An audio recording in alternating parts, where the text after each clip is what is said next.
Tama ba yung sabi ko, administrator, sabihin na ng mga OFW pag hinandaan sila ni Mrs., yung mga seaman natin, ito, magbaon ka kasi matagal pang mag-aantay ka. Pwede na sabihin ng OFW, wag na kasi merong hinanda na si Sir Arnel doon ng mga naaros kaldo, may mga kakanin doon, may mga pansit sa bagong lounge na binuksan ng OWA at DMW at ng Congress. Tama po ba, Sir Arnel? Opo, yes. Yang lugaw natin, kung paano yung lugaw ng mabuhay class. Uy, sus, sarap. Pati lalagyan yan, yung itim na soup, kettle warmer, yan ang nilagay natin dyan. Merong itlog na maalat, merong chop na onion na yung dahon ng ng sibuyas. Tsaka may bawang pa. Wow!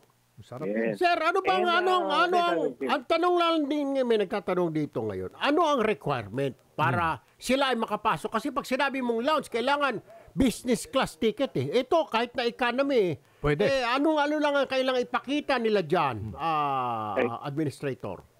Tama ho yung sinabi nyo kanina. Hindi kailangan ng business class ticket. As per siya, yung OFW, ang OWA naman, meron tayo diyang record. Basta makita lang yung pangalan nyo, yung passport. Pasok na kayo dyan. Tuloy-tuloy lang. Meron tayong dyan para makapagkape sila. Yung kape natin, puro soft touch ang kanilang gagawin. High-tech pa. High-tech pa pala. Brewed coffee. At saka, may nakita ako, sir, may mga charging station pa. Kompletos, Ricardos. Yes, may charging station. Kasi alam naman natin yan eh. Talagang yan ang hahanapin. Of course. Charging stations. At meron tayong mga, kung sila meron charger, may saktakan doon. At ang maganda rito, yung kanilang merong itong yung view nila, kung ano yung aeroplano sasakyan nila. Nakakatuwa nga, nakikita ko sila nakaupo doon. Meron pa wifi din. May wifi din? Ayun ang pinaka-importante, Sir Arnel. Talaga namang, sinong nakaisip nito after so many years? Kung hindi pa siguro kayo naupo dyan o hindi pa na-create ang DMW o naupo itong administrasyon na ito, baka walang nakaisip niya na kahit sino, Sir Arnel. Who conceptualized this? Who gave this idea and asked Congress to finance it? Sino po? Kasi 2022 pa ito nung naiisip namin na gusto lang nga namin sa simula, meron lang area eh. Para lang meron kaming lugar kung saan nare-remind kami doon sa mga OFWs. Alam niyo naman kung yung mga ibang OFWs, minsan ang visa, tourist, pero magano ang trabaho. Pero para meron kaming last na pagbibilin sa kanila o yung mga kanilang mga maleta. So, yun lang ang hinihingi namin. Nung nagkaroon nung January 1, 2023, nag-brown out naman sa airport. Ba?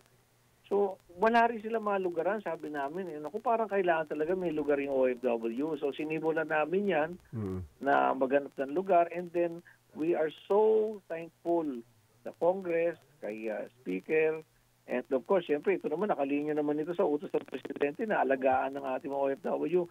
And also sa Senate, naman natin, alaga rin tayo at suporta ng Senado sa atin, no? Si Sir Rafi, alam niyo naman. Kaya ito na, ituloy namin ng napakadali, napakaganda. And then, ang Terminal 3, maglalagay din kayo doon, administrator. Napakaganda. Ito mas malaki. Ito kasi alam niyo naman ang Terminal 1 maliit lang. So hindi ilan ang kakasya dito administrator? Ilang OFW ang kakasya rito at a given time? Puno tayo siguro sa mga 45 to 60 ganyan Pero ito naman kasi nag-aantayan lang naman pagka malapit na yung flight. Aalis na. Iba naman. Aalis na. So hindi naman siya talaga napupuno ng nagsisiksikan. Ang ang isa pang maganda, meron kasi na nagsasabi sa kanila na boarding ka na. At kadalasan yun, nagkakalituhan yun sa military time. Ito may magsasabi na siya. Kasi meron din tayo doon display ng iyong flight details. Tapos meron din tayo military time na clock dyan.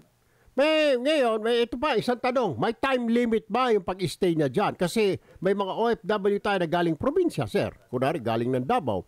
inagahan niya na dahil ang flight niya pa mamayang gabi pa, yung kanyang flight na Emirates o kaya ay Qatar, mamayang gabi pa 7, dumating na siya ng alas 2 diyan. Paano 'yun?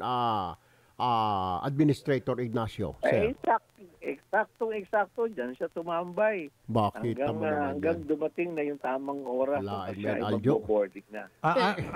Anli ba lugaw dyan, sir? Pwede bang magbaon din siya, magbalot sa aeroplano? Sir.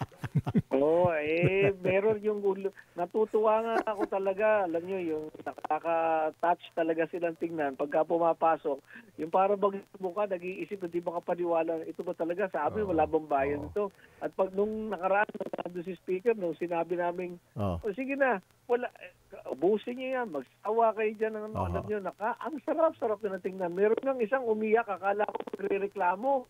Yung pala, ang sabi niya, yung nanay ko at kapatid ko ay OFW, hindi namin naranasan to kahit kailan.